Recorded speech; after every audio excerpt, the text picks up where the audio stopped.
Good afternoon, students, and welcome to the magical world of art history. In this class, you will learn that you too can manipulate people to believe that they are transported into other worlds, whether that be the worlds of Dumbledore's library in Hogwarts, Pandora in Avatar, or riding the Millennium Falcon. The amazing part about the arts is they transform and transfix us into believing and thinking. And your job as an artist then is to manipulate that truth, to get them to think about the world in new ways, to challenge their belief systems, to have them consider what the idea of beauty is. You will do that by manipulating your magical powers as you learn drawing, line, color, form, shape, and texture, as artists have always done, manipulate people in many different worlds. So much so, if I screen share,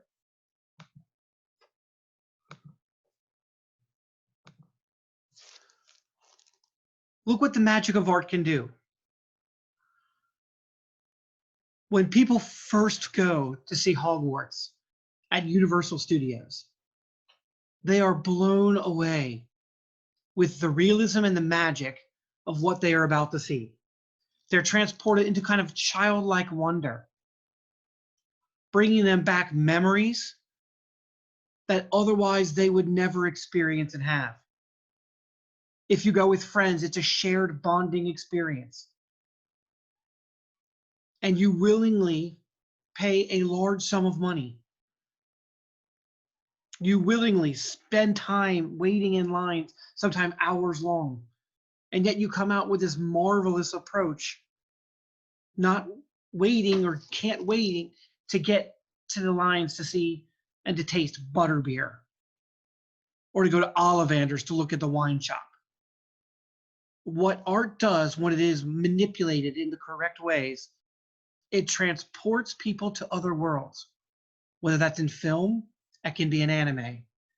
It challenges people to think about concepts that they cannot otherwise think about, at least in the ways. Imagine trying to explain the concept of love to someone. Now, are you going to tell them it's the scientific process of an endorphin rush in your head?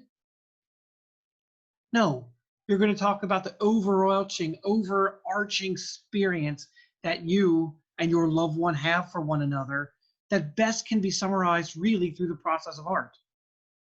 Art has a particular magical power that it communicates in a way very emotional, very intellectual, that sometimes words just cannot. This is true of the visual arts. It's also true of the musical arts, culinary arts. Many people talk about food that is made with love. So it's a transformative, transfixative experience that shows up. And we'll come back and see more of this video later. So welcome to Art History.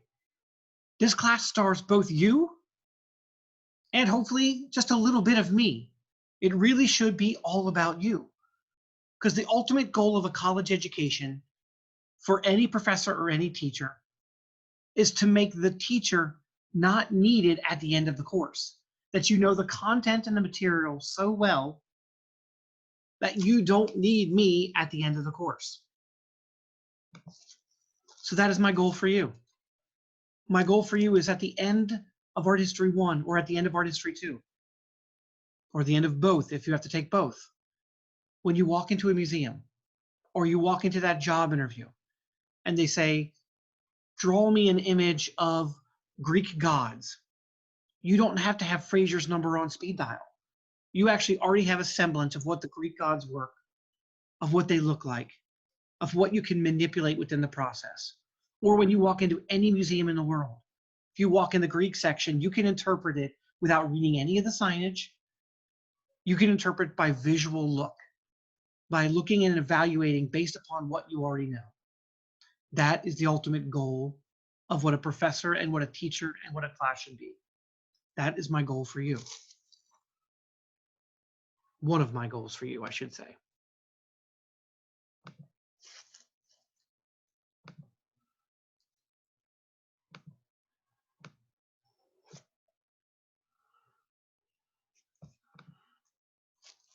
All right. For my students in Art History 1, this first slide is for you. It basically is, ever wondered why or how women became sex objects? They just weren't naturally sex objects. It is something we invented from a human condition. Why porn was invented? There's a reason why. How pasta became Italian food? Why we celebrate Christmas on December 25th? Then Art History 1 is the class for you.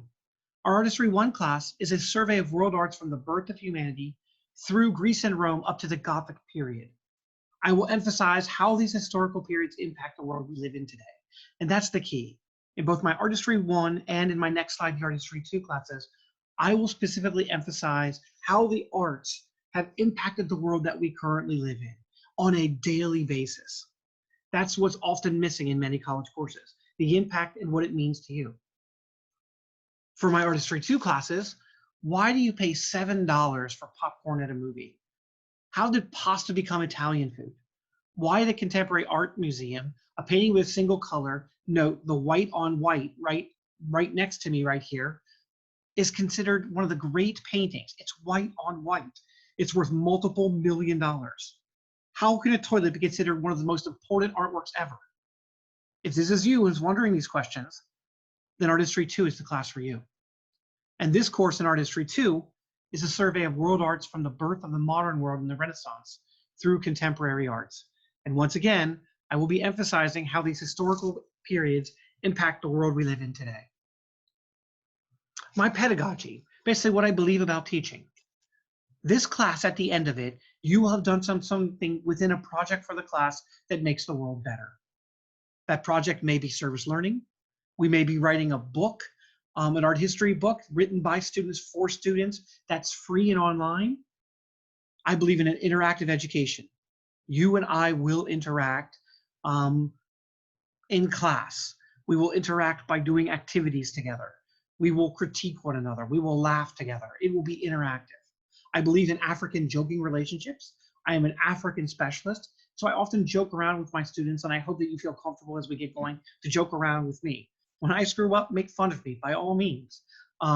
We're only human, and we have to laugh at one another. All of your learning will be based upon neuroscience pedagogy. Every summer, I redesign my courses, and I redesign them according to what we know about how your brain thinks and learns. I will teach you tricks of how to make yourself a better learner in the future. Your grade is going to be based on your daily performance, your portfolio, rather than tests. Yes, we will have a midterm and a final. They will be nationalized so we can see how well you do against all the other schools in the country and many of the best schools in the world. And we generally do really well. Last year, I think we came in 11th out of 175 schools, and we were competitive with Harvard and Yale and Stanford and Pratt and Parsons, the School of the Arts Institute of Chicago, the very best. And lastly, education should be fun. It should be what we call edutainment from the Disney perspective. It should be educational and entertaining at the same time. My goals for you. I believe that I want to make sure that at the end of the semester, you know that your voice matters, that you can change the world in small ways and in larger ways if you truly put your heart to it. How to use your voice to make your community and world better is the essence of a college education. I want to teach you how to do that through the arts. I want to help you develop you into a better creative thinker and problem solver. Those are two of the main job skills that almost all Fortune 500 companies want today. I'm going to help you practice those skills. And finally, this is an art history course. So we want to analyze how art impacts the world and drives humanity forward. Don't ever let anyone tell you that science drives humanity forward. That's part of it. So does the arts. And the arts has always been at the forefront of that movement. What this class demands then? The first thing, I want you to believe, or I want you at least to be open to the idea to let me help you believe that you can make the world better. Whether that is your local community, whether that's your school, whether that's your family, you can and have the power to make the world better. You have to have a willingness to be interactive. Now, sometimes I'll have students who actually suffer from social anxiety, and I'm more than welcome to work with you in that process. So the interactivity does not necessarily have to be verbal, doesn't have to be in classroom. We can set up other formats if you really do need that. Please let me know. We need class time. One of my big bugaboos is the idea of the cell phone. Please turn those cell phones off, put them away. I do not want the cell phones on in my class, and that largely for the following reasons. When we see each other, which is basically twice a week, over this entire course, I get to teach you about the history of art and culture. For, if you're in Artistry 1, the first 6,000 years of our existence.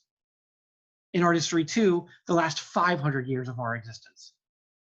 And I basically get 34 hours of classroom instruction time for you and I to sit down together and actually work through this. If you are on your cell phone, you'll be marked as absent, specifically because you're not really there.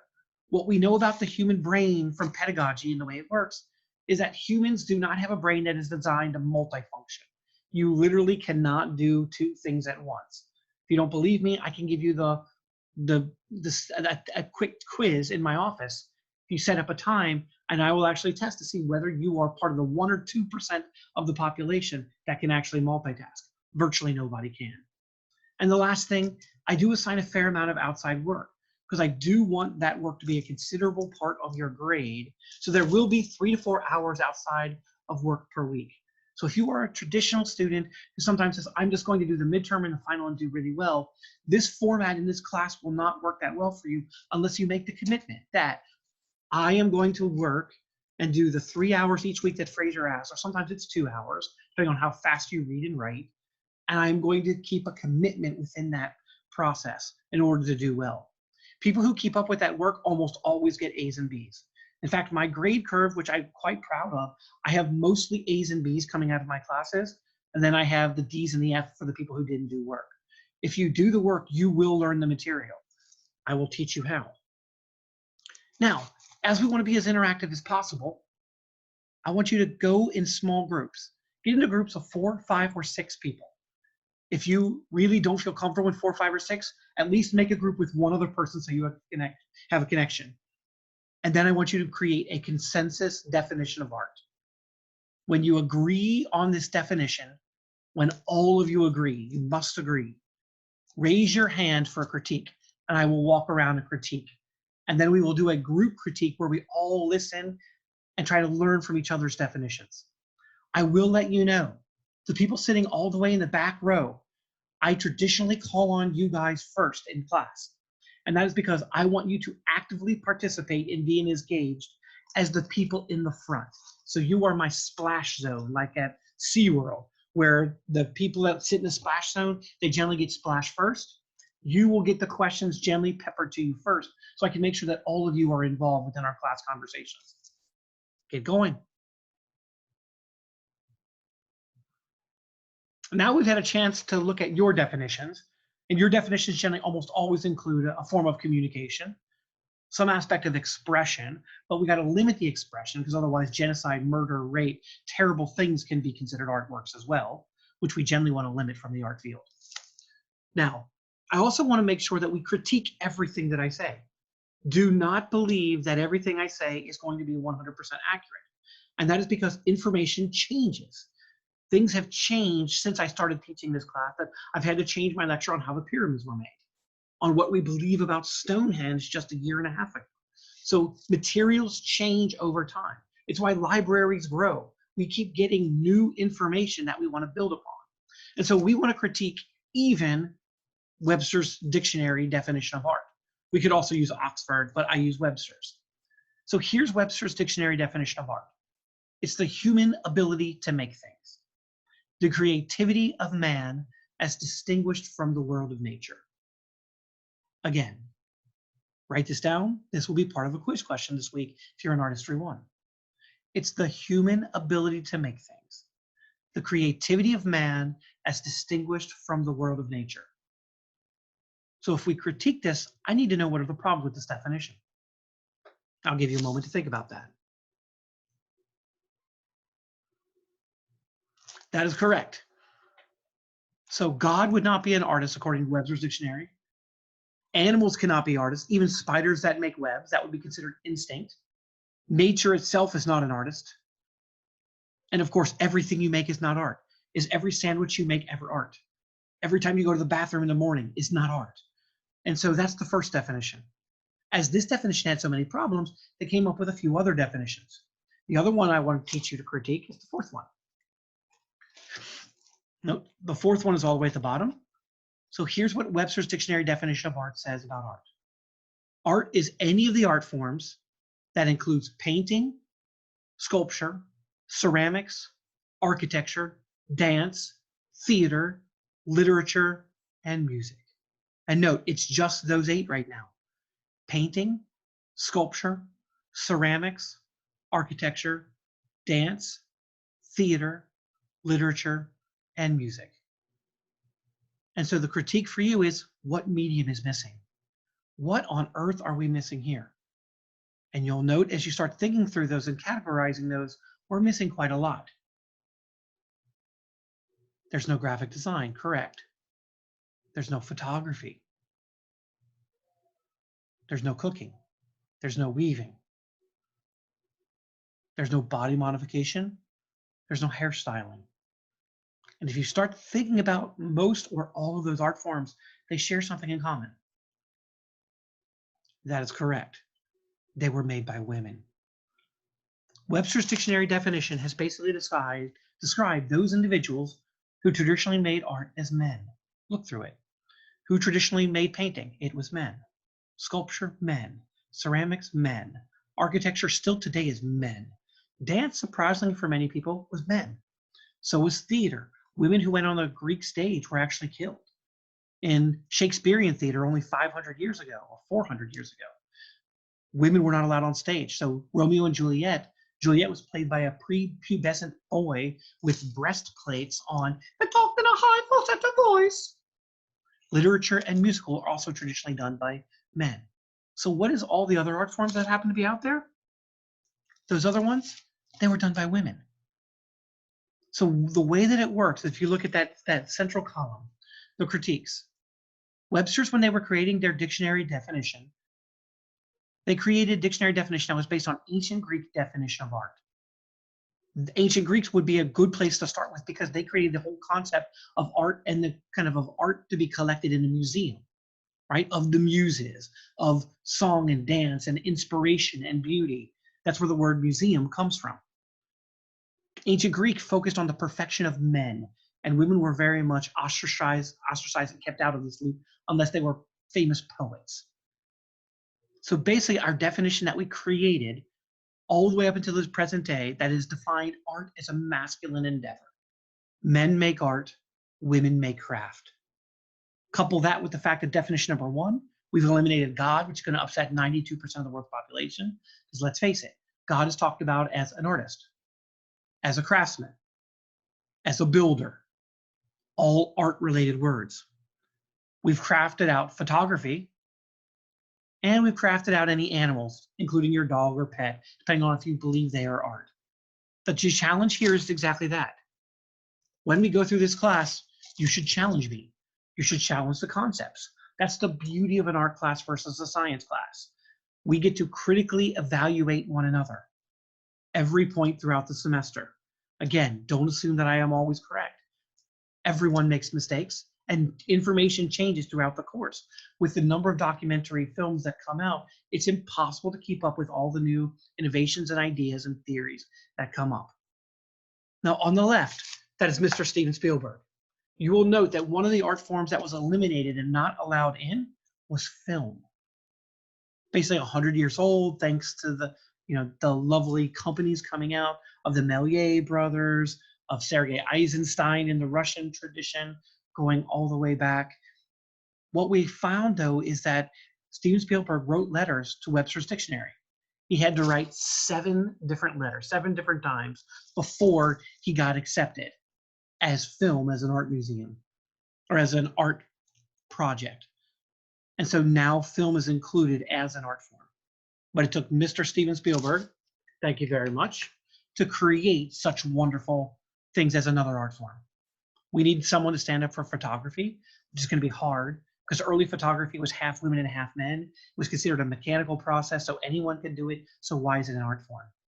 Isn't it interesting that one of our first art forms we ever do, drawing? The first class we want you to take in art school, drawing 1, and then later on figure drawing, they're not even considered an art form. Traditionally, men and women both made drawing. That's one of the reasons they were left out of the canon. Thanks to the Greeks for this, and we'll see why this developed in art history 1 in particular. So the challenge here, me versus Ash. I'm sure Ash is going to win, though I did choose a very powerful Pokemon there. As things don't make sense, don't add up, you've heard different things, you've heard different theories, by all means, bring them up in class. Send them to me before class. I'll be more than happy to try to look at anything before class to bring it in so we can actually have a definitive look at where the arts currently are. The book gets changed. That's why we have different volumes of the book. We're currently on volume 16. By all means, as things change, challenge me and say, Frazier, what about this new thing that I heard? Is this accurate? And we'll look at the merits of the case. I will always look at the merits of the case because you never know what's going to be a huge breakthrough. Now, as we get going, I would like to get to know a little bit about you, and each of you will come in for an office visit in the first couple of weeks of the semester, so I get to know you a little bit better. I'll be writing many of your recommendations, and so it's a good time to get to know one another. Here's a brief history of me so you have at least a little background. I am a world traveler. It's one of the things that I love to do. As soon as I stop teaching in Miami, I am actually on a plane going somewhere else, and I generally don't come back till the very end of whatever break it happens to be. I've now traveled to more than 100 countries. If you don't know, that's more than half of the planet. That was 196, 197 planet, or 197 countries happen to be there currently on planet Earth. I serve as a United Nations consultant. My specialty is Africa, and specifically the very heart-wrenching thing of children's abuse, specifically during genocide. I do work for Disney as a consultant, and so my most recent project, you'll note I have an IMDb page if you're interested in looking. I'm the third John Frazier. I recently worked on Black Panther. I'm currently working on Black Panther 2. I'm working on Avengers. I got a shout out in Hotel Rwanda. If you know Tinga Tinga Tales from the HBO special, I worked on 3 of their episodes. And so I've got 3 educational Emmy nominations. No wins. I lost each time. And I've been awarded the Lifetime Presidential Service Award by President Obama. I'm actually, as far as I know, currently the only person in the country that currently has 2 Lifetime Presidential Service Awards for volunteer service in all sorts of different formats from around the world. Now, why are the arts so important to your education? Why are they so important? Like oftentimes people say, oh, you've got to take that humanities or you got to take that arts course. That should not be the case. The arts are as valuable as science and technology because what we often say is 2 things about the arts. Number 1, the arts are what makes science and technology worth living. It's great to have an iPhone. It's not very great to have an iPhone if there's no good content to look at, right? If there's no funny memes, if there's no GIFs or GIFs that happen to be out there, if there's not a movie you want to watch, there's not a television show or a video game. Those are all art forms. The iPhone is just a way of manipulating and getting that information out. Who's going to watch a documentary film that's awful? We're not going to watch that. And so one of the things that shows up as we look at the art, if you look at number 10, the arts celebrate human accomplishments, but also failures, because we do fail miserably sometimes. Number 9, at the end of this course, you will be able to predict the future developments in art, culture, science. Art is always forward-looking within the process, and artists and philosophers are often at the cutting edge of the new ideas that are coming up.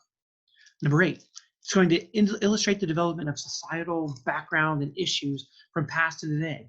The American debt crisis we're about to face and starting to face, sexism, economic policies, cultural morality, factors in war, women's rights. The arts are always at the forefront of dealing with these issues. So look at the issues that artists are dealing with today. I can guarantee you those are the issues we'll be talking about for the next 5 to 10 years. We're going to give you a useful overview of world history. And I say useful because many of you have had history courses where you don't remember anything because the fact was not put in context. It did not matter to you because it had no relevance to your situation. That should not be the case in this class.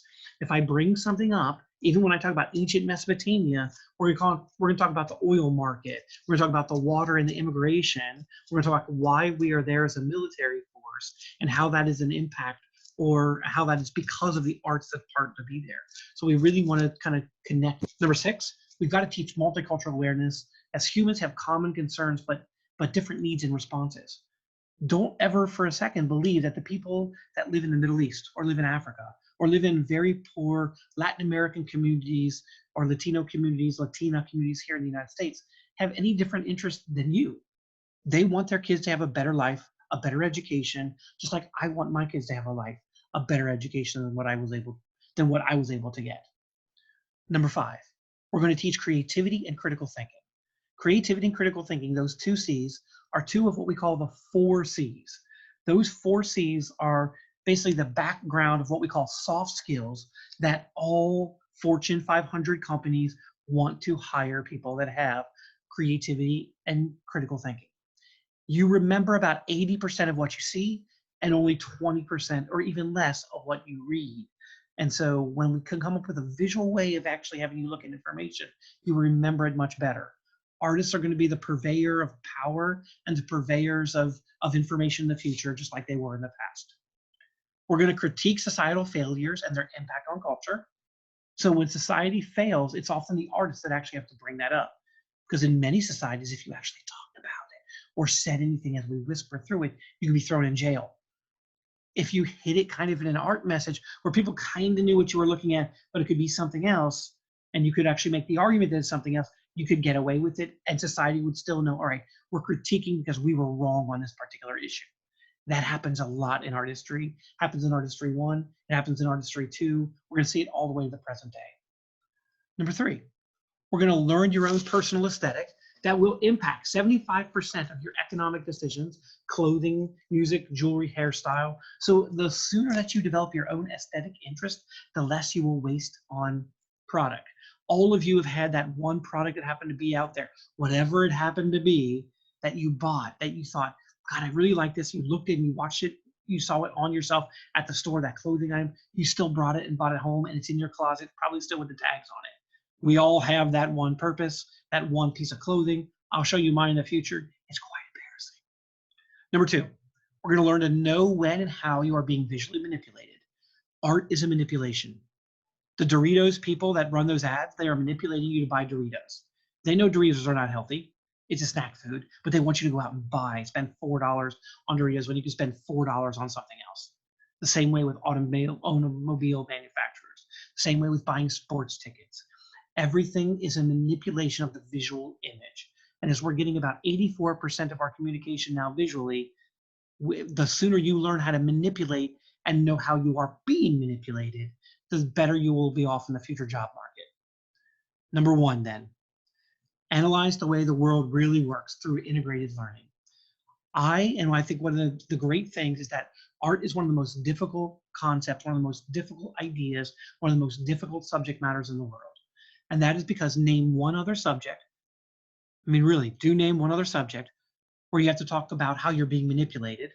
So you have to know science, a little bit about culture, a little bit about religion, a little bit about economics, a little bit about philosophy, a little bit about psychology and politics, and how all those different elements interact during a historical time period.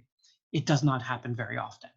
And so art, because we have to combine basic understandings of all of those different fields, it's one of the most complex areas. It's also one of the most exciting areas because then there's multiple interpretations that show up that allow for human creativity to interpret things in new ways and expand upon previous people's ideas.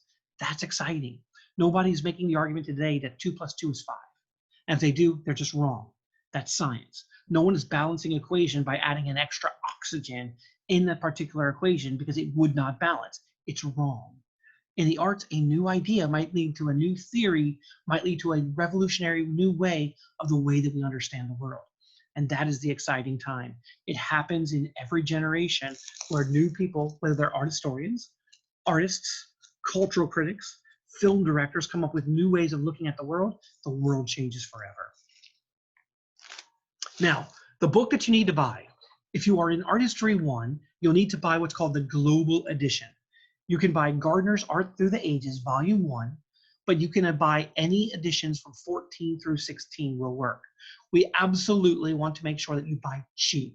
My favorite books are the books where you spend more on shipping than you actually do on the actual book itself. You can borrow a book, but get 14 through 16.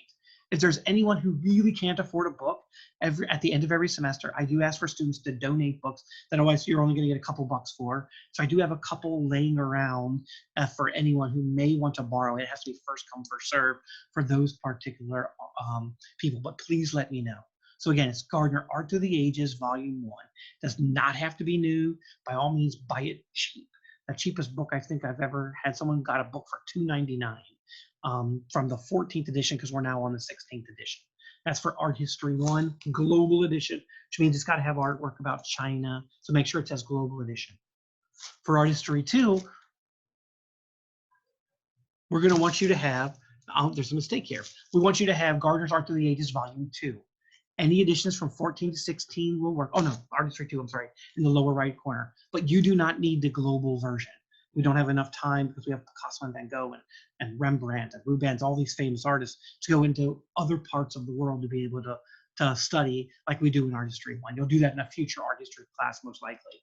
So any additions for you from 14 to 16 will work. Same deal. An electronic version of the book will work fine. Generally, we haven't had too many problems with the computer or the overhead projector, so you don't even need to bring books to class. You'll be bringing in your notes. Now, the class grading is based upon 1,000 points. The way that it works is that out of the 1,000 points, if you get 900 points or 90%, that's an A. 800 points is a B.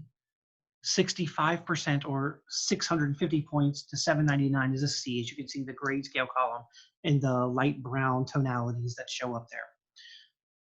The actual class has 1,100 points, and that is because there are 5 assignments that you can do or decide to skip. If you do those extra assignments, they will all count as extra credit. And so if you do the 5 extra assignments as we're going throughout versus skipping them, all you need to do is get a B- average or an 80% in order to get an A in the class. If you decide to skip those 5 assignments, then of course you'll need to get an A on the stuff that you turn in. And the only things that you can't use those skipped assignments on are 3 things. You cannot use it on the midterm. You cannot use it on the final exam, which everyone has to take both. And you cannot use it on your semester-long project.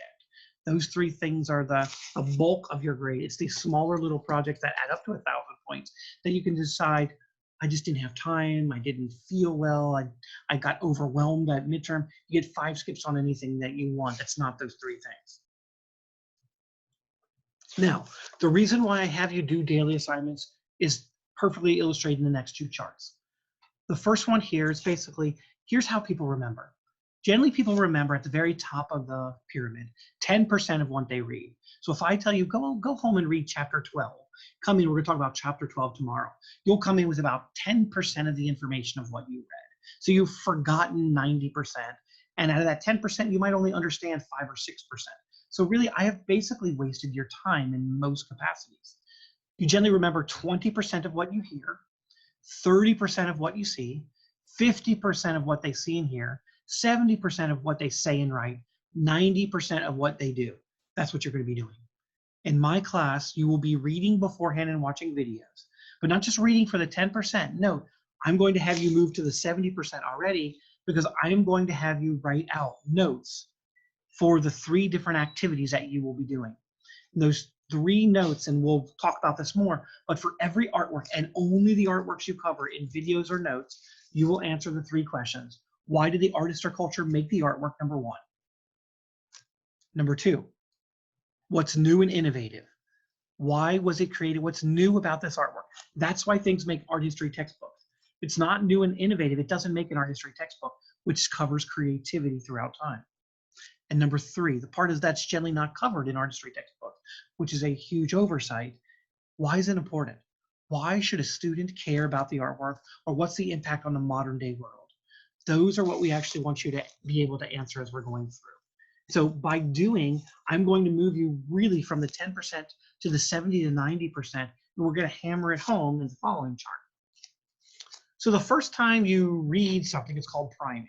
So the first time you read or see something in that priming, you'll note, you see for a very short period, you're going to see this pink line right here, starting off all the way over here when you first read it. After you read it, you remember a whole bunch, but then you start forgetting it almost immediately. And if we do nothing with it, you just forget it. That's first repetition. When you come into class, that's second repetition. Look how much higher the curve goes a month out before you take your midterm. You're going to do an activity on that class, on that particular project. That's going to be the third repetition. Look, you've already remembered about 60%. You're going to have a quiz on that material. Now you're going to be above the 75%. I'm going to send you out a top 10 that's going to give a review. So by the time we walk around to midterm, you have seen or heard almost all the different information that we will be covering that you'll be tested on upwards of 5, 6, or 7 times, which basically means based upon pedagogy, this class is designed to make you learn and make you learn forever. Because that's exactly what the point. The point for me is not to give you a whole bunch of information that you're going to forget over time. The point for me is to give you information, teach you how to use that information, reflect upon that information, add that to other information. How does that tie into the next time period? So that when you walk into an art museum or a job interview and they tell you, hey, we are working on a movie for Disney. This is a true story. We are working on a movie for Disney called Moana. That's about oceanic culture. We see you've taken a non-Western culture. Draw me a Polynesian village. And you've got 2 hours to do that without using any resources. If you can't come up with a basic sketch and idea in those 2 hours without using outside resources, which means you got to know it, big brain activity right from the very get-go, Disney didn't hire you for that particular project. So we want to make sure that that's built into your brain and how we work. Throughout the semester, you will be doing a social issues project. We'll talk much more about this in class. So I'll just flip through a couple to give you an idea. In this case, though, in each one, I want it to be something small that you're doing that's changing the world to make it a better place. It could be that you create an artwork that you get on public display on a particular social issue, any social issue you want. That can be poverty, that can be immigration, that can be the situation what's going currently on in Venezuela with it falling apart. It can be debt crisis management here in the United States. Option number 2 would be an academic service learning, where you take your art skills out on the road to make a particular life better. A lot of people will go and work with their former art high school students and help their art teacher out, or going to an elementary school where they don't have much art and actually teaching them some skills or murals. Option number 3, you can make a social issues film, which is basically will go up on YouTube. Here's one that actually has 7 million hits now and actually was been pushed out many times by Angelina Jolie, called Identity. It's a fantastic film. And the other one we'll be talking about is writing our own book, which is the one we'll probably be doing. The most important features of our class then as a relier and as interactive, you can note the interactives. On the top was we were working on Gothic cathedrals. On the bottom, we actually had an artist cocktail party where people came dressed up like their favorite artists and kind of got to interact with people throughout history that they had to research. The world is better after this class. These are the most important features of my class. The world is a better place after our class is over, because each of you has made a small contribution and learned how to do it. Class is based upon neuroscience pedagogy, so you'll learn this stuff hopefully forever. You will learn the impacts of the arts on our world, how important they actually are. 85% of my students earn A's and B's. Those 85% are always the ones that have actually done the work on those daily assignments, those 3 questions. Why did the artist make the artwork? What's new and innovative about the artwork? What's the impact of the artwork today? 92% of my students say they learn more in this collegiate experience than in any other class they've ever had. Again, it's based upon neuroscience pedagogy. You will learn that you can compete with the best students in the country on our nationalized midterm or final. Out of 175 schools that generally take it, whenever we take it, we generally score in the top 10 to 15 and compete with the absolute best schools in the country. We compete with the Yales, the Columbia, the Harvard, the Pratt, the Parsons, the School of the Art Institute, and often beat some of them. But the key feature here is you must be willing to do the outside assignments of class. Those 3 questions that you'll be bringing in on each artwork, which can take a couple hours each week. If you are unable to commit to this time commitment, I suggest this is not the right semester for you to take Art History 1 or Art History 2. Make sure you have that time commitment and ready to go, because that will ultimately end up being about 40% of your final grade. So you can't pass without doing it. So by all means, please make sure, but know that if you do it, those students almost always get A's and B's. It can be a real bump up for your GPA. Finally, as we go through the rules, let's consider this. These are the top 10 pet peeves of US college students.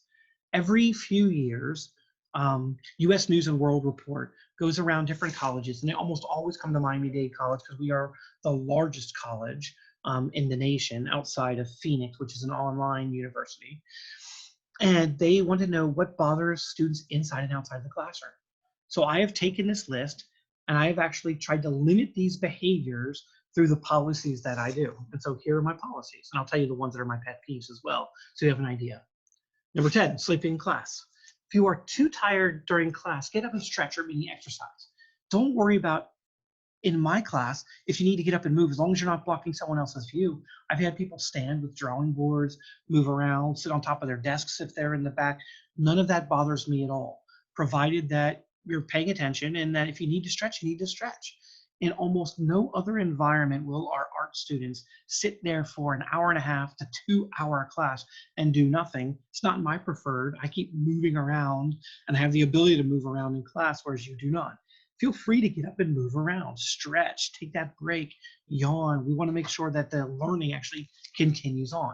If you do fall asleep, I have to mark you as absent.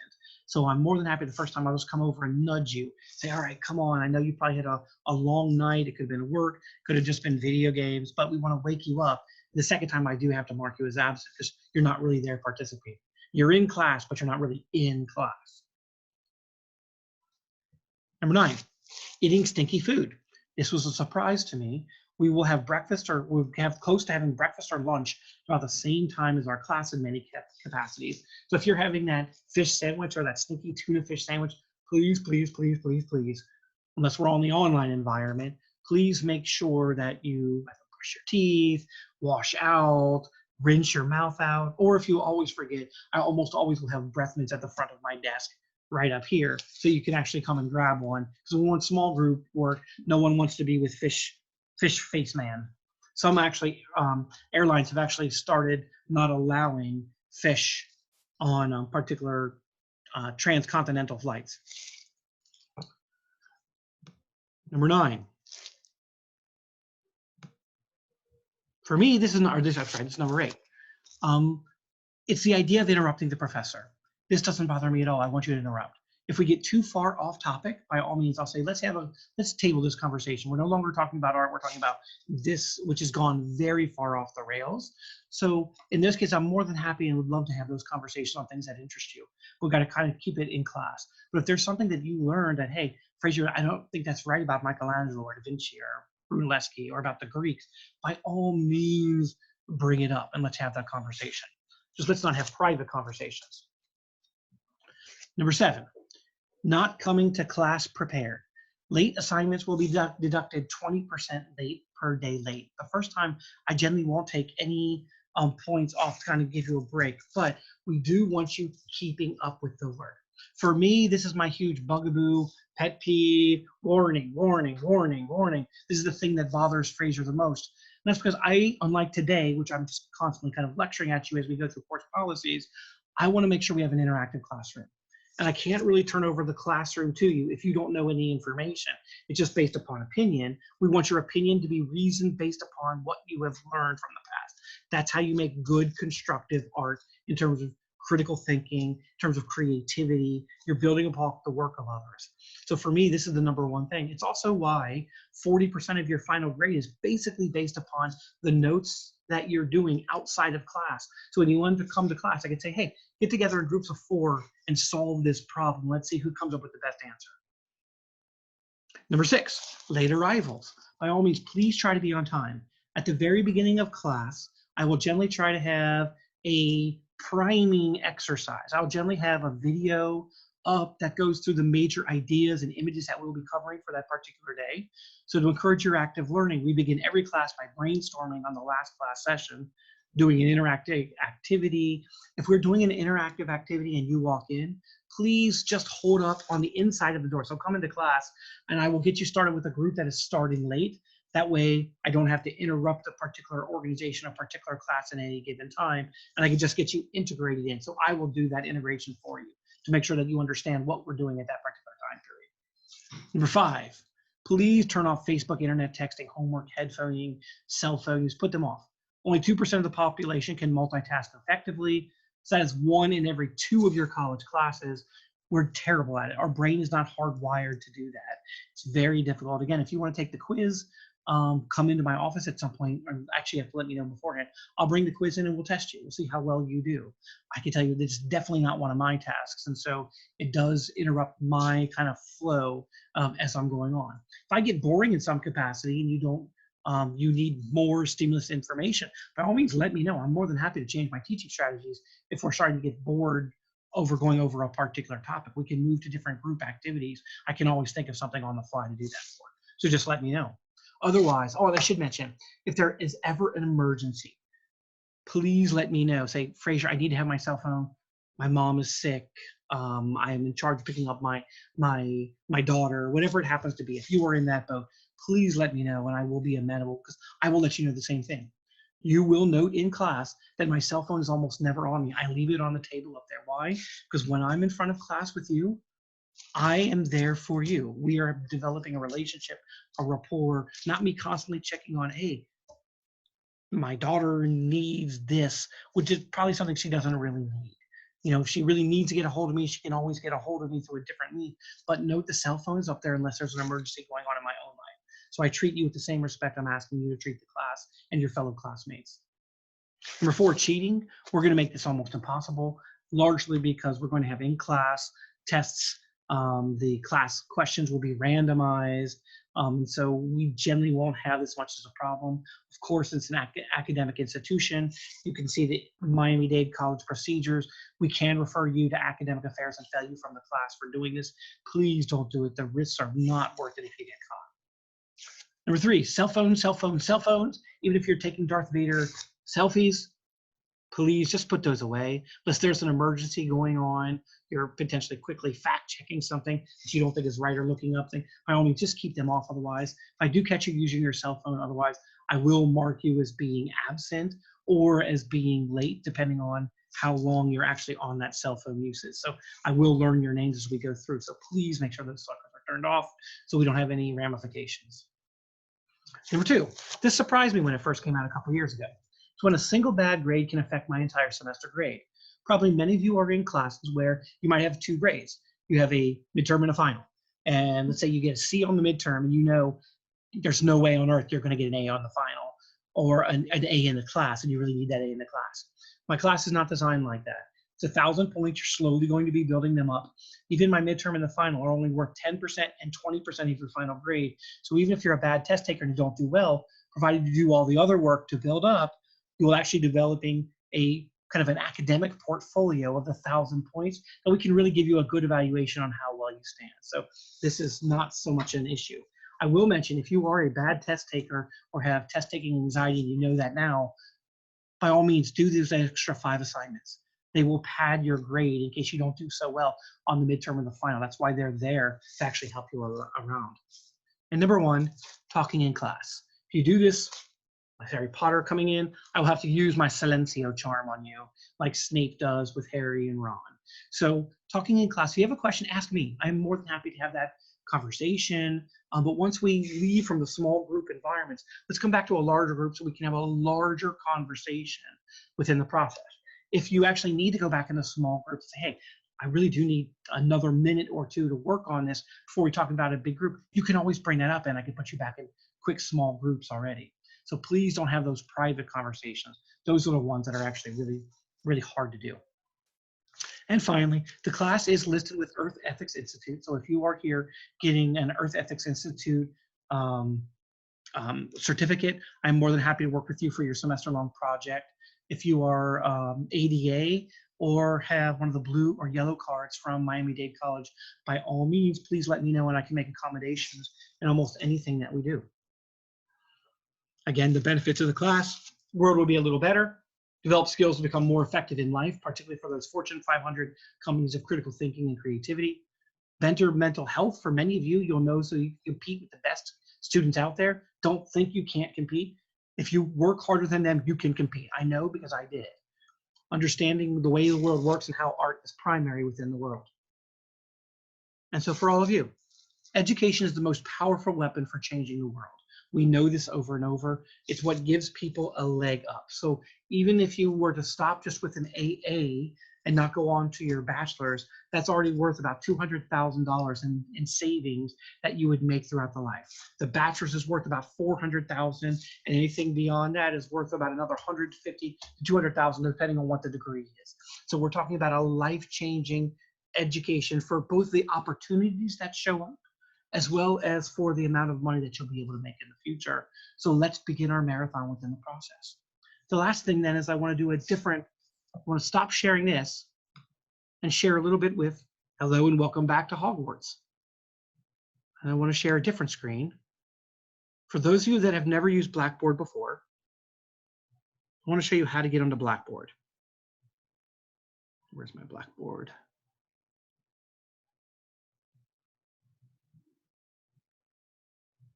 It's not it.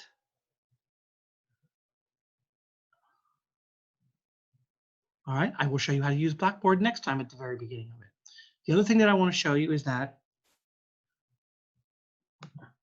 if you go and look at your daily syllabus, this is the thing that I'll be handing out to you. These are your daily assignments. You'll note every day you will have work due, almost every day of the semester. This is how you're racking up those 400 points or 40% of your final grade is with your daily assignments and with your quizzes that you'll take. Note, on week 1, there's not going to be much work on day 1 because I didn't see you beforehand, so you couldn't bring things in. When you see work, it is due on the class day that's listed. So this Friday, we will have a quiz. The quiz will be generally 10 questions or under. It will be up on Blackboard all the way at the end of week 1. Week 2 will be 10 questions or roughly around that, maybe 7 or 8 questions at the end of week number 2, all the way in Blackboard as well. But no, for Prehistoric Art for week 2, if you're in Art History 1, you'll have Prehistoric Art. You have a couple Prehistoric Art videos in Blackboard. There'll be periodic reading and video note checks. I'll look at everything once a week. And here's the 3 questions that we keep emphasizing. Why did the artist's culture make the artwork? What innovation did this artist use? How does this artwork impact world art and culture? Those can be bulleted out. They do not need to be in full sentences. They don't need to be paragraphs. It's really short, so you can actually come up with a shorthand. And the best way that people have done is making a chart. Here's Venus of Willendorf, question 1, and then answer it. Here's question 2, question 3. Please note, you only have to do these for artworks. If it's only talking about an artist, I don't need it. If it's only talking about an art historical time period, I don't need it. The other video that you'll absolutely have to watch or read about, actually watch is for the videos, is we'll have College Info Geek, which basically gives you study tips. And I'll show you these in a moment. Every week we'll do a different study tip that you'll have to know a little bit about that can help you be a more effective both student and then employee, because it will help you organize your thoughts on how pedagogy and neuroscience actually helps you learn the material. Note, if you look across this column, there are a bunch. So week, here's what the class topic is going to be on. That class topic will also be the ones that show up in Blackboard. You'll have your daily assignments that are listed here. They are due on the assignment day that they are listed. You'll have why is this important, essential, and midterm questions. You'll note as you scroll down here, all of your midterm questions are right here. Why did we as humans start making art? Are we as humans special amongst other animal species? That's for week 2. These are all questions that we're going to answer through our lecture and through our conversations. And note, those are your midterm questions. You have all of them for your midterm and all of them for your final already in your syllabus. And the third column is interesting, but we won't use it that much. It's really for those people who are interested in how their brain works. And that is, it's how does my brain work, neurochemistry and learning. It says how my particular assignment helps you learn. So when we screen the prehistoric videos, it will tell you, when we associate images with text, it's the best way to learn it. And there's the scientific journal that actually shows you. Or when I have you create a visual note-taking strategy right down here, it says, research shows that students retain information up to 20% better and longer when challenged to recode information in their own words. That's what I'm asking you to do with the readings. You're going to answer 3 questions. Again, there's 3 questions right here. Why did the artist's culture make the artwork? What innovation did the artist use? How does the artist impact world, art, and culture? In very short, bulleted out formats, or even in a chart format, which I'll show you in class. So any of those. Now the question for many people is, well, where do I find this information? Well, you have 3 locations. Number 1, it's right here in the syllabus. Number 2, you can go on Blackboard, and each day of Blackboard will have it listed out. There'll generally be 2 classes per week. One will be the first one for week 2. It'll say week 2, whatever the topic is, and it'll say week 2B. That will be for the second class of the week. So if for week 1, or so I'm sorry, for week 2, let's say it's on prehistoric art, you would go and do the work for prehistoric art. That's going to be due in the Monday, Tuesday class. The stuff that is due on, that's going to be for the Wednesday, Thursday class. If you're in my only 1 day a week Wednesday night class, which goes from 3 to 5:30, we cover all that work. So you have to do all that work in 1 week. That will be listed in the syllabus as well. The other place where you can find the information is if you go to share screen.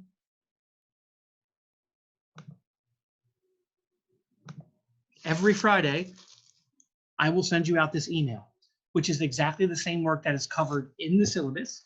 It's the exact same work that is covered in Blackboard. It's another format, but it will also link the direct links to the videos from YouTube. So you literally could click right on these and go and do your work from there. Answering those 3 questions again for anything that is specifically an artwork, but only an artwork. Not for artists, not for our cultural time periods. All those other notes are absolutely for you. The huge advantage of doing it this way is the notes that you're taking outside of my class on the artworks, you get to use as your cheat sheets on your midterm and final. So the better your notes are, the better you potentially will do on the midterm and the final, because you'll already have a mnemonic device with those information in. And that's how the class is set up. If you have any questions, please let me know. Otherwise, have a wonderful day. And last thing, let's see if I can't get us on Blackboard. I'm going to get us out of here real quick.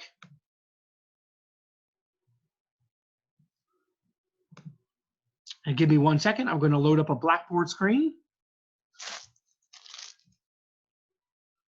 and see if I can't find one more so that we all can actually look at Blackboard together. I don't want to use that.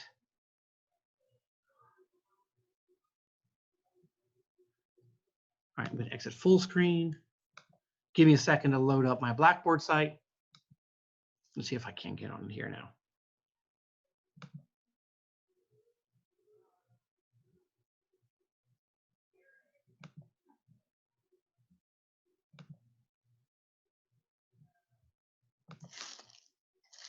To my Blackboard, here it is. All right. So in our Blackboard site, in the Blackboard site here, you will note that, and we'll just use week 2. In week 2, you will note that the very beginning, the Blackboard for every week is exactly set up the same. You'll note the tab line over here. Whenever you want to check your grades, you can check your grades there. Let me shut that down so that does not keep bothering us. Might just be too much information. All right, my grades. All right, let's go to stop share. And let me go and I'm going to close down a couple applications so that we don't overwhelm everything. Okay, I can't minimize the Zoom. I can get out of there though.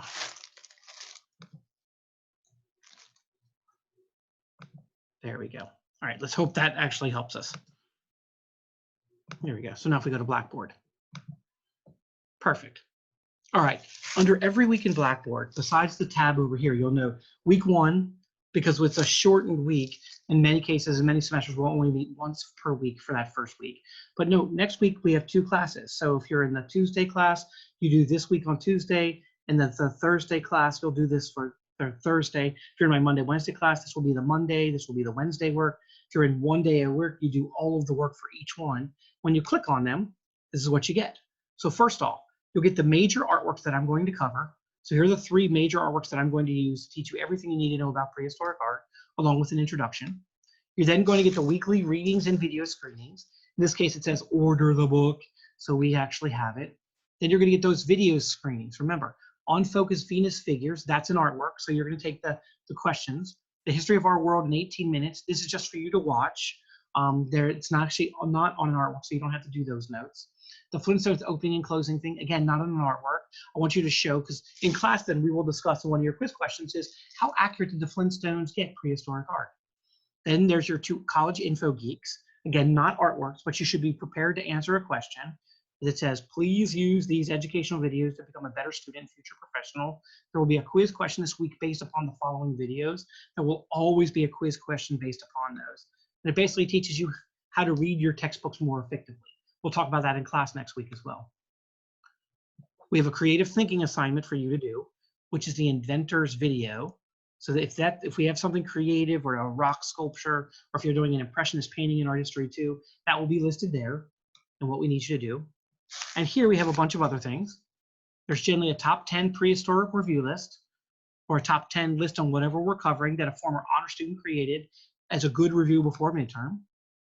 If you ever want to make extra credit of food from a particular time period, to let me know 24 hours in advance, you can do that. and I can approve that. You bring it in for everyone to sample. Then there's a quiz. You can take all the quizzes 2 times. They're due by Friday night by midnight. There's listed in the syllabus as well.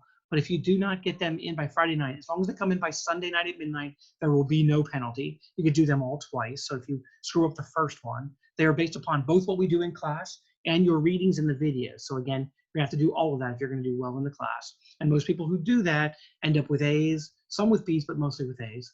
And finally, my lecture notes that will show up here. So why did humans come from art? That will be the PowerPoint I'm using in class. If you're more of a reader or visually impaired, here's the same thing, only it shows up as a doc file. So you can actually do a little bit more of the reading versus looking at the visual, just based on my lecture notes that I've accumulated over a number of years. So you note the same thing. Your midterm questions are already here. Week 9, we will do midterm. Here's the explanation on how to study for the midterm. Here's your midterm questions, the same ones that are listed in the syllabus already. Here's tips for studying for exams. And it's pretty self-explanatory once we get going through that first set. The key feature then, more than anything else, please come with an open mind. Be willing to participate. This class is generally very, very fun. You'll learn a ton within the process. We'll make the information very valuable and useful for you, no matter whether you're an art major or not. It's designed as a general education course, so we really do play on the idea of it being gen ed. And then the last thing is, please keep up with the work. If you keep up with the work, almost everyone gets an A and B. If you do the work well, everyone gets an A within the process. And so my grade curve is pretty lopsided, and I'm fine with that because my students will generally outwork people a little bit more, because it will take you 2 to 3 hours. Sometimes if you're a slower reader, 3 to 4 hours based upon the week to do the work. Let me know if you need anything else. If you need books, order those books. And again, remember, for Artistry 1, you're owning the Volume 1 Global Edition, any edition from 14 through 16. For Artistry 2, you don't need the Global Edition. Gardner Volume 2, 14 through 16 will work as well, or the electronic version, or if you find it online, sometimes people find it online as a PDF for free. I cannot tell you that because that undercutting the publishers, but if you do find it within that format, you can share it with your fellow students as well. Thank you very much. I hope everything is self-explanatory. Have a wonderful day, and I look forward to beginning our adventure together later on in this week, the beginning of next week. Bye.